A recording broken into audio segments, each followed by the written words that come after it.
How's it going, everybody?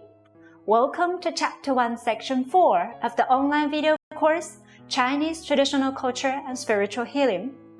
I'm Xiao Henbi, a teacher at Guangdong University of Foreign Studies. I always feel being despised. What should I do to overcome this? What should I do to live a dignified life?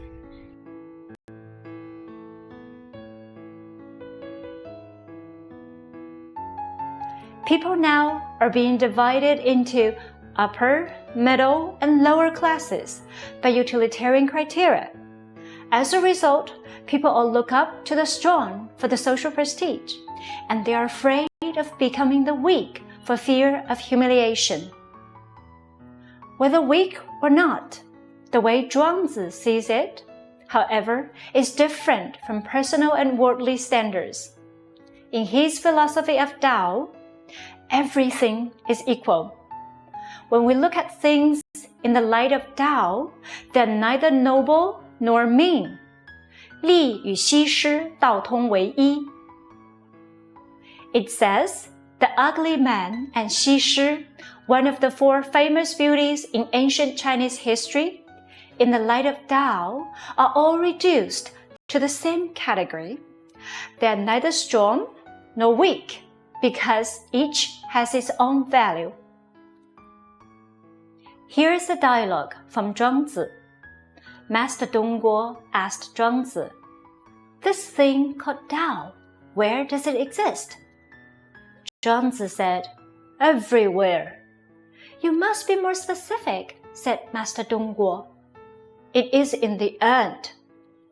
"As low a thing as that?" Master Dongguo was surprised. Zhuangzi continued, "It is in the woods." Master Dongguo was stunned. "That's even lower." Zhuangzi was not satisfied yet, continuing to challenge Master Dongguo's perception by saying, "It is in the tiles and shards, and it is in the pits and shit." This is a parable. Master Dongguo regarded Tao as the supreme being, taking it as the property of the noble and the respectable. For Zhuangzi, the unifying Tao exists everywhere. There is Tao in the ant, in the woods, in the tiles and shards, even in the pits and shit. All these are seen as tiny, trivial, and humble by worldly standards. Even the most ordinary grass, when wrapped in the color of nature, can totally be themselves. The Tao never thinks less of them than the beautiful flowers. If you don't believe it, you can ask the innocent children. For children, everything in nature is a wonder, for there is no difference between grass and flowers. When a child finds the diamond dearer than the crystal, sadly enough, he has grown up. So what troubles us is not the fact that we are weak, but rather it is the common opinion of weak and strong. The opinion comes from people's practical minds, yet it is not the inherent nature of the world. Zhuangzi states that when it comes to the distinction between noble and mean, each thinks of himself or herself as noble and despises the others, because they tend to see their best quality in themselves. Likewise, we, being narcissistic, are prone to think highly of ourselves and poorly of others, for we compare our strength with their weakness. There is an excerpt titled "The Autumn Floods" from Zhuangzi. People tend to assume the autumn floods refer to floods in autumn, including quite a few Chinese scholars and sinologists who wrote notes for Zhuangzi. In fact, the autumn floods is the summer floods because Zhuangzi adopted the Zhou calendar, which is 2 months ahead of our current lunar calendar. So July, August, and September of the Zhou calendar is actually May, June, and July in the lunar calendar. We all know that flooding usually occurs in summer. Here is a parable from the autumn floods. The time of the summer floods came, and the 100 streams poured into the Yellow River. The racing current was so great that the river god was beside himself with joy, believing that all the beauty in the world belonged to him. Following the current, he traveled to the North Sea and could not see the end of the sea. Now he didn't carry that proud look. Facing the sea god, he said with a sigh, "If I hadn't come to you and saw your vastness and boundlessness, I would have thought that I was the most remarkable. It was really ridiculous." The sea god said, "You can't discuss the ocean with a well frog. He's limited by the space he lives in. You can't discuss ice with a summer insect. He's bound to a single season. You can't discuss Tao with an ignorant person. His ideas are bound by the education he received. Now you have come out beyond your banks and borders and have seen the great sea, so you realize your own limitations. From now on, it will be possible to talk to you about the great principle. Of all the waters of the world, none is as great as the sea.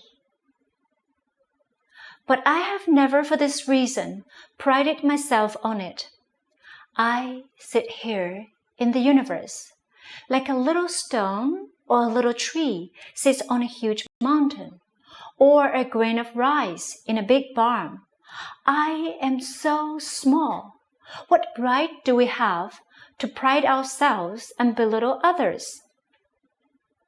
This parable reminds me of a story that I once heard. There was a man who loved literature.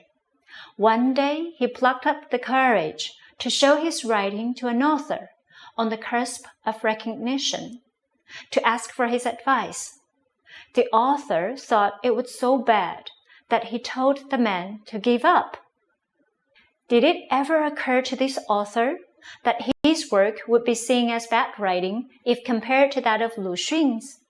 Quite to the contrary, Lu Xun always helps the young people who love writing.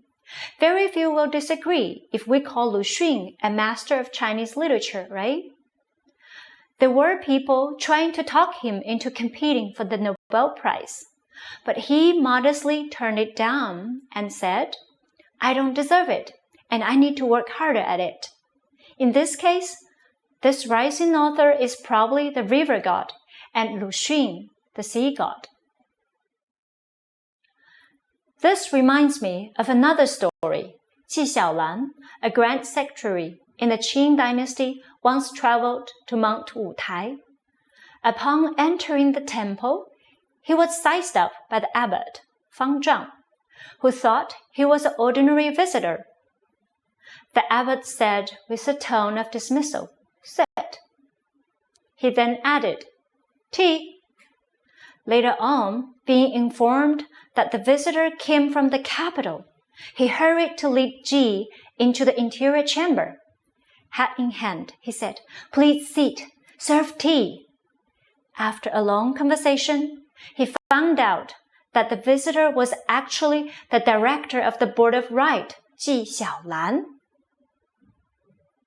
With a nervous look, he hurried Ji into his den chamber and said, with an awkward smile, "Please sit in the seat of honor, serve prime and tea." Before Ji took leave, the abbot brought some paper and a brush. He begged Ji for a calligraphy work to honor the temple.